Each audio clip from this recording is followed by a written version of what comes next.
2019, former Vice President Joe Biden decides this is finally his moment. He's run for the presidency twice before, thought about it another time.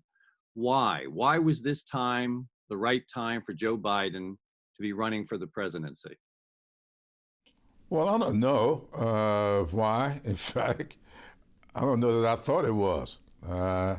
I knew that if he decided to run, in all probability, I would be supporting him. I had no idea who else would get in. However, I talked to a few people. Cedric Richmond of Louisiana was one of the people who I talked with. We talked about all the people who were talking about running. And we looked at what was sitting in the White House, and we just decided that Joe Biden was the kind of guy that could get elected. And what was that conversation all about? Was that a conversation about what Joe Biden was intending to do, what his motivations for running were? What was the importance of that conversation?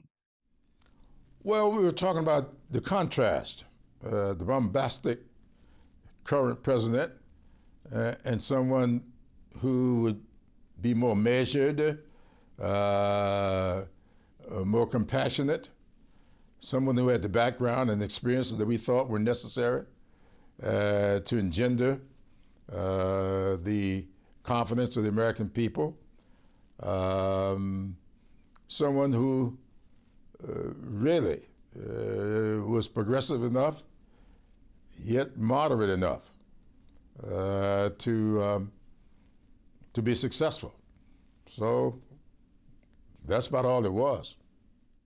Why do you think Joe Biden is running? I mean, of course, he's 77. He could have taken his retirement and done the things that he'd never been able to do.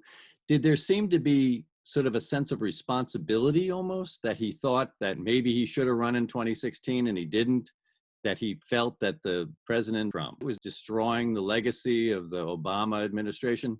What do you think was in him to make him decide that he was the right guy and he had to run? Well, I don't know. I never asked him those questions. We didn't ask him what he thought. We told him what we thought. And I was in one of those meetings with Cedric. And so I just think that he always had a burning desire to run for president. Twice before, things did not work out. He'd spent 8 years as Barack Obama's VP. And I think that everybody pretty much knew that Obama was committed to Hillary Clinton, at least they felt it.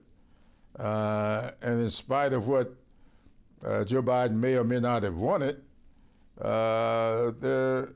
he was experiencing problems with having lost his son, what he went through with his wife and daughter earlier in his career. All of those were personal considerations. Were they controlling? I don't think as much as the politics. Politics at the time, from everybody, seemed to indicate that Hillary Clinton was going to run and that Obama favored Clinton. You think it was a hard hit for him to take after this, amazingly good relationship that they had for 8 years and his career and how long he's been in public service? You think it was a hard hit when Obama sort of decided, as he wrote about, that Hillary Clinton was the right choice for that year? It had to be tough on Biden. I never talked to him about that. But I'm 79 years old, at least for 2 more weeks. So I know what it's like to have, certain fire, a certain amount of fire in your belly, and somebody's throwing cold water on it. So he never told me that, but I just feel that he must have felt some anxieties.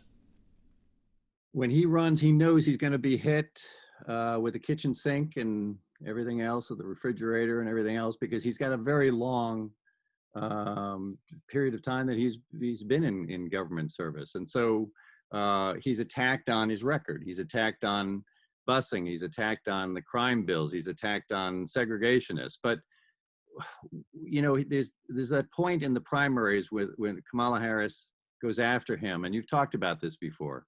Kamala Harris goes after him for busing. What would you say about how his stance on busing from 74 to 82, anti-busing, how should that be viewed now, looking back at it? What's your point of view on that?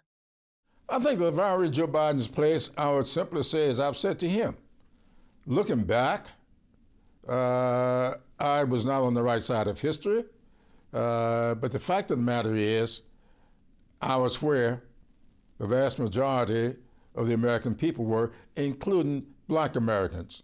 All the surveys at the time indicated that African Americans were against busing as a tool to integrate schools. There was a school integration, yes. They wanted to be done by neighborhoods. They wanted their children to feel safe in their own neighborhoods. I've talked to Mayor Benjamin, the mayor of Columbia, who has told me how tough it was on him as a school child being bused into an all-white neighborhood where he was not welcome and where he experienced all kinds of abuse. No parent want that kind of abuse heaped upon their children. And Black folks have enough experience living in America to know what kind of abuse. I sat in, I marched, and I know what kind of abuse come from grown white people on little young Black children. I often think about those four darlings sitting in Sunday school in Birmingham, Alabama, and what happened to them. Those were grown men who did that to those little girls. Nobody want their children subjected to that. So Black people were not all that enamored with busing. And Joe Biden, I think he knew it then. I don't know that he had the president's thought as to how to answer that question, but I certainly would have answered it pretty much the way I just talked about it. You sort of advised him at that point that you thought, well, he didn't answer that question from Kamala Harris very well. What'd you tell him? I told him that if he felt the need to apologize, make the apology and move on. And that's what he did. And it just turns out that took place in my hometown of Sumter, South Carolina, when he made, and I really believe that laid the foundation upon which we were able to make the endorsement work. I don't think it ever could have worked had it not been for that speech he gave in Sumter, where I was molded as a child, where I grew up.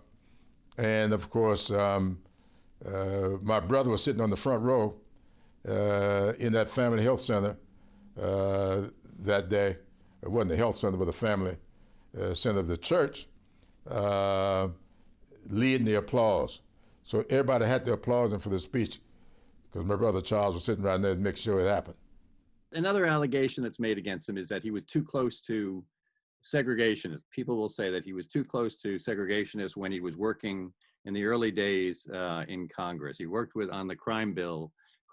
He worked on the busing bills. What's your thought about that?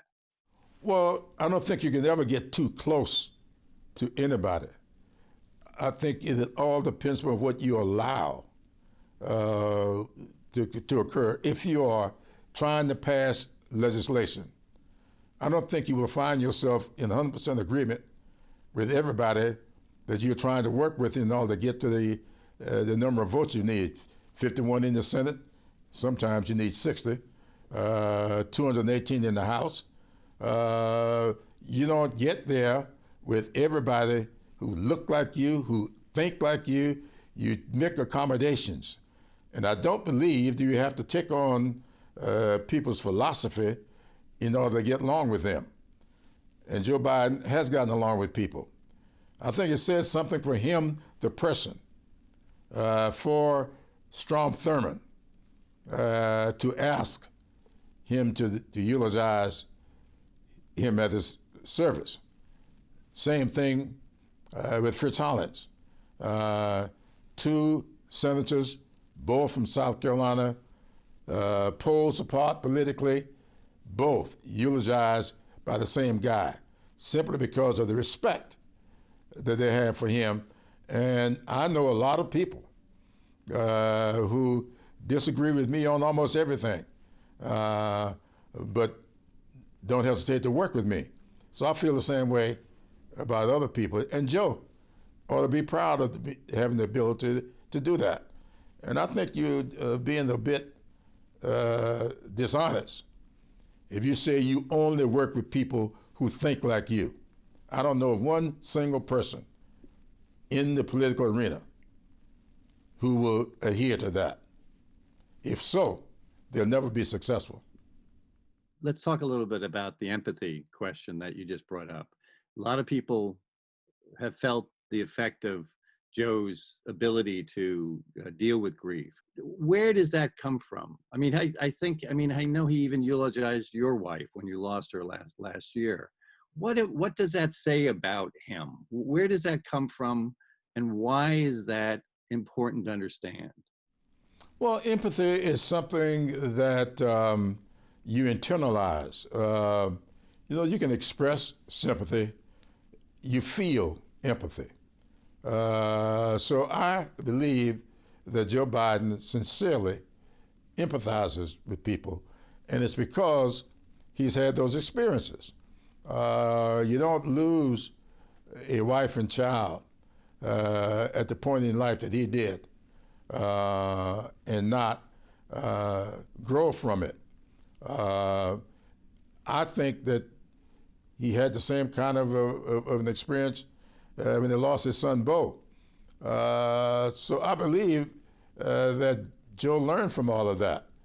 I think he also learned from having lost elections. I've lost a few myself. So I understand that you learn from those kinds of experiences. What you do, though, is like Muhammad Ali said one time, I've never been knocked down. I've always been getting up. So Joe just never been knocked down. He's always been getting up. He doesn't do very well in the beginning of the primaries, but lo and behold, South Carolina, everything changes. What does the South Carolina, the 61% vote, the support of the Black community in South Carolina, what does that say about Joe Biden, the support of the Black community? How important was South Carolina to Joe Biden? South Carolina was very, very important to Joe Biden. But I think that people miss that South Carolina was very important to George Bush, was very important to Hillary Clinton, very important to Barack Obama. It just so happened that South Carolina, being where it is on the primary schedule, has allowed it in recent years to play a very pivotal role. And the reason is people keep talking about the Black population. Believe me, South Carolina is only 28% African American. Louisiana, Mississippi, all have, and Alabama, percentage-wise, more blacks than South Carolina. The difference is South Carolina is a state that has four distinctly different cultures. And the people who have studied the state will know that. And Joe Biden has spent a lot of time in South Carolina. He can relate to South Carolinians. I think he spent more time in South Carolina than any place outside of maybe Delaware and Pennsylvania. But for leisure time, interacting with people in their churches, in their restaurants, in their places of leisure, Joe Biden has done that in South Carolina. And so it wasn't a real big leap for black voters in South Carolina to rally behind Joe Biden. And I knew that. If you go into the PD of South Carolina, you get the culture there that you ain't gonna get in South Carolina's low country. You go up to the Piedmont, the manufacturing part of the state is totally different from the Midlands. And if you learn how to navigate those different sets of experiences, you'll learn a lot. And I think Joe Biden learned a lot, and he put that to great work. I think he did himself well in South Carolina, not just because of the endorsement. The endorsement had some impact simply because people was waiting to see whether or not elected officials in South Carolina would rally around him. Everybody focused on my endorsement, but there were newspaper ads of other African-American state senators, county commissioners and all rallying behind Biden, and I think it all worked together. The black community, though, did support him overwhelmingly, and it's an important issue. I mean, especially black women. The importance of black women, black voters in general, to the Democratic Party, to Joe Biden specifically.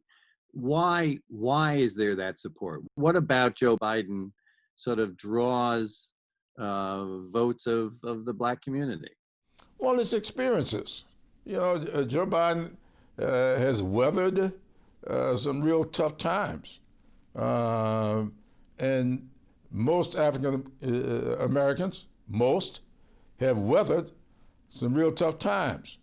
And people tend to identify with folks who've had similar backgrounds and experiences. And so I don't think there's anything more than that. Biden announces for the presidency this time around in a moment of crisis that we've never seen or rarely seen in this country. The economy, the COVID-19, the George Floyd's murder and the resultant demonstrations of civil rights, demonstrations in the streets, the debate in the streets about civil rights, something, you know, to the intensity of we haven't seen since, in some ways, since '68. Why is he the right man for this moment in history, in the United States history? Well, I think I've been saying it. He's had the background, he has the experiences in government, out of government, personal and political. I just think that many times the moment needs to be seized upon, and I just think that moment is here for Joe Biden. Remember, he announced before COVID-19, before George Floyd,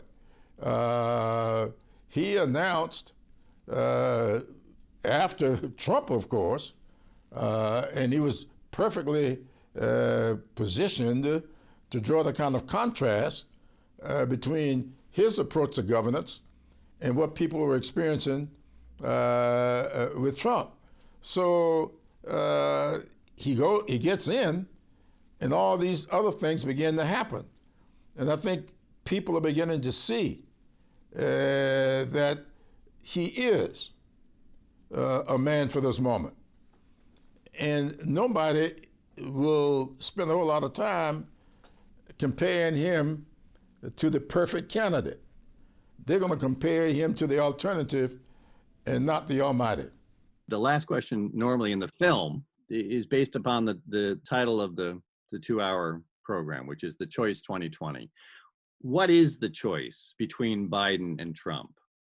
The choice is whether or not this country will survive its most significant challenge since Andrew Johnson. Just that simple. Whether or not we will survive what I think is the most significant challenge this country has had since the presidency of Andrew Johnson. Now, there have been some other presidencies, Woodrow Wilson's one that come to mind, that took this country to a dark place on the racial front. Woodrow Wilson was an intellectual, a racist intellectual, but an intellectual that softened the racism that lurked within him. Not so with Andrew Johnson, and not so with Donald Trump. So the choice in 2020 is whether or not this country will continue its pursuit of perfection. That's what we're all about. We aren't perfect, but we're in pursuit of perfection. We have a president now who has no interest in pursuing a more perfect union. His only interest seemed to be to resurrect the darkest points of our history, to honor the most dishonorable people of our history, and to hold on to a period of our history that most right-thinking Americans would love to put behind us. In the beginning of Joe Biden's career, 72 he runs from Delaware. He's come back from law school to Wilmington around 68, after Wilmington went through the riots and the National Guard on their streets longer than any other city in America. He talks about it in his books, how this has motivated him, that civil rights was what motivated him to get into politics to begin with. I don't know if you've had a conversation with him about that, but I'd like to know from you, looking back, I know this is well before you knew the man, but looking back at the beginning of his career, what do you think motivated him back as a 29-year-old to run for the Senate of the United States? I think he had a genuine feelings about what was happening in the streets of America. I think he really did. In 1968, I believe he was motivated by that. And I also believe that he was a 29-year-old with a pretty good amount of ego, which is required in this business. And he decided to pursue it. It happens to a lot of us, some earlier than others, but I don't know that there was anything outside of the ordinary that motivated him. Every 29-year-old would like to change the world.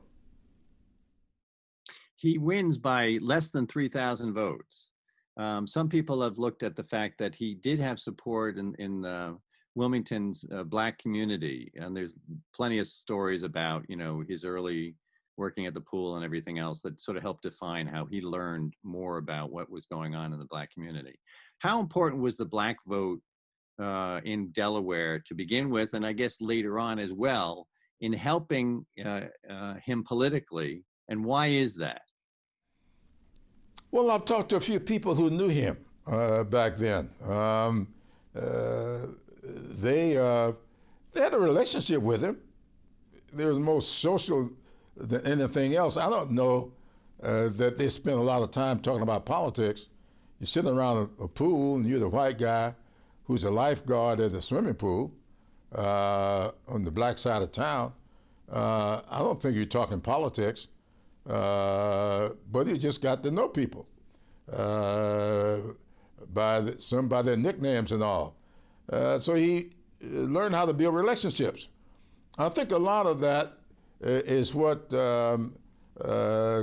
endeared him to a lot of people over the years. And of course, times have changed.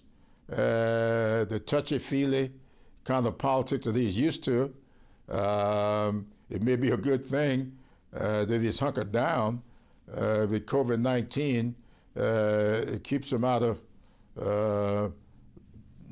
doing chin to chin or headbutt to headbutt, the kind of stuff that people seem to have fallen out of favor with. So I don't know. Joe Biden just had those experiences that many of us who've grown up in the community that I grew up in. To some extent, what he represents is the fact that politics is personal in a lot Always of ways. is. Always is. People say it's local. I don't believe so. It's more personal than local. The crime bills. Let's talk about that, because he's going to get a lot of grief from Trump about that. He certainly had to deal with it in the primaries. The 86, the 88, and the 94 bills. The 94 bill. Let's start with 94 bill. There were some really good things that came out of it. Some things that are talked about a lot. The Violence Against Women's Act, the ban on assault rifles, the importance of the 94 bill. Well, you just named two of them: the Violence Against Women Act, the ban on assault weapons, community policing. There was also some stuff in the 94 crime bill that reduced mandatory minimums. That didn't start in 94. That was back in 1986. So there are a lot of things that get lumped into the 1994 crime bill that do not necessarily belong there. And drug courts, that's in that crime bill. So what I'd say to people, and I would hope that the campaign is preparing him to respond to those kinds of attacks in a very concise way. And that is simply this.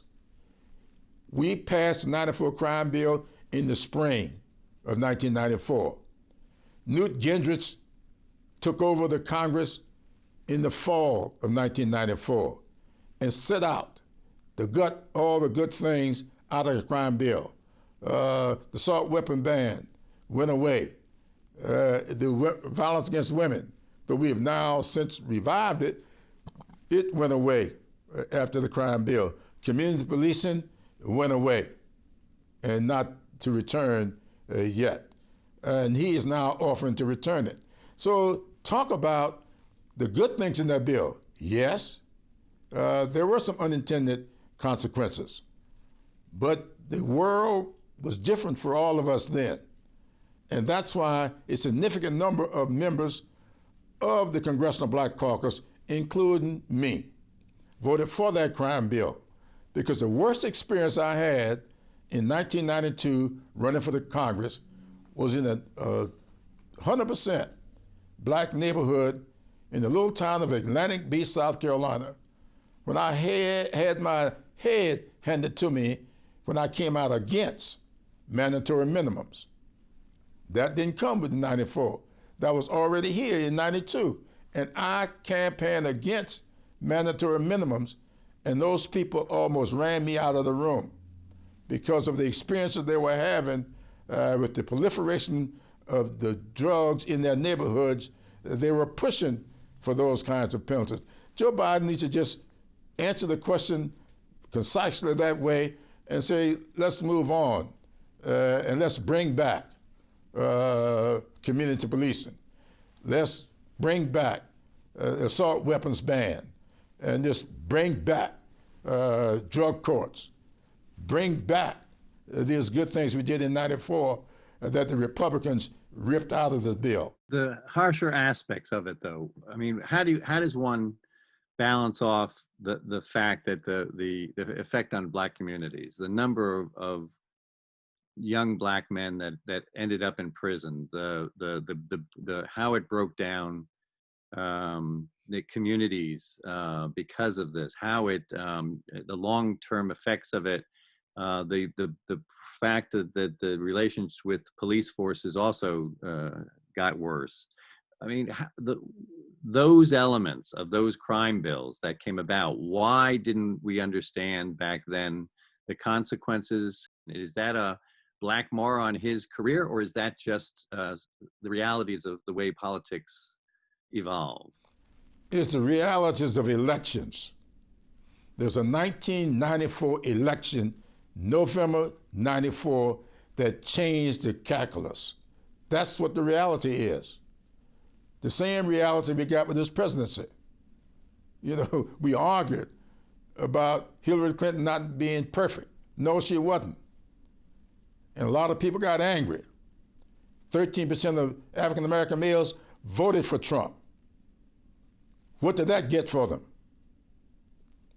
Realities of elections. Same thing coming this November. We can argue about Joe Biden not being perfect, and we end up with the most imperfect person continuing in the White House that's ever lived in there. Do you think Joe Biden gets the understands in his gut the realities of how these laws like this have affected the Black community in a detrimental way? Absolutely. We've talked about it. Sure. He's almost remorseful about it. I am too. But that doesn't change the realities of what the world was like when the bills were voted on. So the 2008 election, Obama chooses Biden as his vice president. Why? What does he bring to the administration? He brought a lot of legislative experiences. Barack Obama had only been in Washington a couple of years, didn't know the culture of the Senate. Joe Biden knew all of that. He had a great relationship on both sides of the aisle. I think he had everything that Obama needed in order to be a successful president. I never asked Obama why he picked him. I'm just assuming from what I know about politics and what I know about both people that that's why he did it. How good a vice president was he? I thought he was a great vice president. And I think one of the ways you can tell, and for whatever reason, he didn't spend his time putting together a campaign for the presidency. He spent his time being loyal to Barack Obama, I thought he was great to those of us who stood to gain significantly from the administration. I talked to African American mayors all over the country who talk about what a great relationship they had with Joe Biden and how he was very supportive of their efforts whenever they came to Washington and interacted with him. So I think it was great. He was an outstanding vice president. When was the first time you ever met him? I mean, and what was your reaction to him? What was he like? I think I met Joe Biden right after he got reelected to the Senate. He got elected, of course, and of course, after his first reelection, having been elected at 29, he's just at 35 years old now, the age that makes you eligible to be president of the United States under the Constitution. And people saw in him a potential president. And Donald Fowler, here in Columbia, South Carolina, had Biden here in Columbia in his home, and invited me and my wife to come and meet him. And that's when I met him in the home of Donald Fowler. What'd you think of him? I thought a lot of him. Like most people, you think he talks a lot now, he talked a lot then. What is that? Why does he speak so much? I mean, he's famous for the fact that he grew up as a kid with a stutter and was bullied. And now you've got this guy who makes a hell of a speech. Everybody admits, including himself, that he doesn't know when to stop. What is that about? Well, I guess he's trying to make up for lost time. Could be. So another aspect of his vice presidency is Obama is very careful about racial issues. He knows he has to be, he doesn't want to be the first black president. He wants to be a black president for the country. What was that role, and why did Joe fill that role so well, being sort of the moderator and going to funerals and dealing with people grieving after tragedies, either in the black community or in the police force? Why did he get that role, and how did he fill it? Well, I don't know exactly why. I think he was perfectly fitted for it. As I said, his background, his experiences, the fact that he interacted with black people all of his life, the fact he suffered tragedy, all of these things, I think, led to him having internalized what a lot of other people were living. And so it may be that those are experiences that Barack Obama did not have. And lastly, how important is this election, the 2020 election? It is the most important election, in my opinion, since 1860.